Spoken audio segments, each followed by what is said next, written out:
بسم اللہ الرحمن الرحیم۔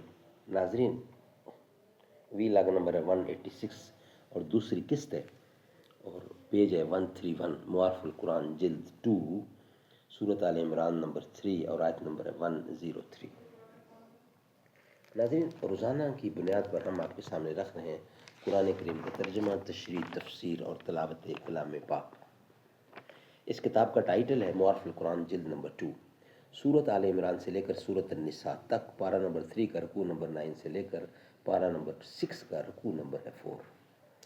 رائٹر ہے اس کتاب کے حضرت مولانا مفتی محمد شفیع صاحب عثمانی رحمۃ اللہ علیہ، جو کہ مفتی اعظم پاکستان ہے۔ نحمده ونصلی علی رسولہ الکریم، بسم اللہ الرحمن الرحیم۔ قال النبی صلی اللہ علیہ وسلم، خیرکم من تعلم القرآن وعلمہ۔ بہترین لوگ ہیں جو خود بھی قرآن پڑھیں، دوسروں کو پڑھائیں، سکھائیں اور لکھائیں۔ دام سمین تخیل ہے میرا آفاق گیر، کر لیا ہے جس سے تیری یاد کو میں نے اسیر۔ یاد سے تیری دل درد آشنا محمور ہے، جیسے کعبے میں دعاؤں سے فضا معمور ہے۔ ہیڈنگ ہے، پوری مسلم قوم کا اتفاق صرف اسلام ہی کی بنیاد پر ہو سکتا ہے، نسبی اور وطنی وحدت سے یہ کام نہیں ہو سکتا۔ ناظرین، پیج ہے 131 اور آج کا ویلاگ نمبر 186 اور دوسری قسط ہے۔ یہاں سب سے پہلے یہ جاننا لازمی ہے کہ وحدت و اتفاق کے لیے ضروری ہے کہ اس وحدت کا کوئی خاص مرکز ہو۔ پھر مرکز وحدت کے بارے میں اقوام عالم کی راہیں مختلف ہیں۔ کہیں نسلی اور نسبی رشتوں کو مرکز وحدت سمجھا گیا، جیسے قبائل عرب کی وحدت تھی کہ قریش ایک قوم اور بنو تمیم دوسری قوم سمجھی جاتی تھی، اور کہیں رنگ کا امتیاز اس وحدت کا مرکز بن رہا تھا کہ کالے لوگ ایک قوم اور گورے دوسرے قوم سمجھے جاتے۔ کہیں وطنی اور لسانی وحدت کو مرکز اتحاد بنایا ہوا تھا کہ ہندی ایک قوم اور عربی دوسری قوم۔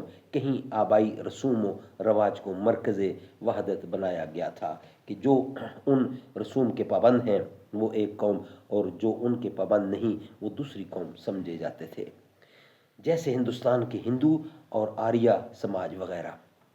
قرآن کریم نے ان سب کو چھوڑ کر مرکز وحدت حبل اللہ قرآن کریم کو، یعنی اللہ تعالیٰ کے بھیجے ہوئے نظام محکم کو قرار دیا۔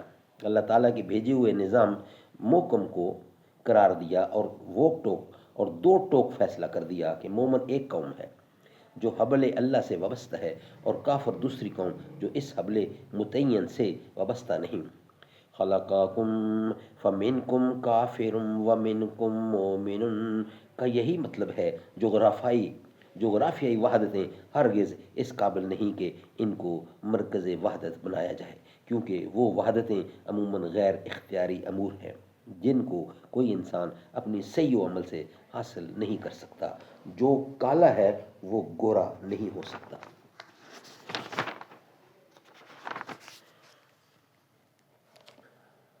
جو قریشی ہے وہ تمیمی نہیں بن سکتا، جو ہندی ہے وہ عربی نہیں بن سکتا۔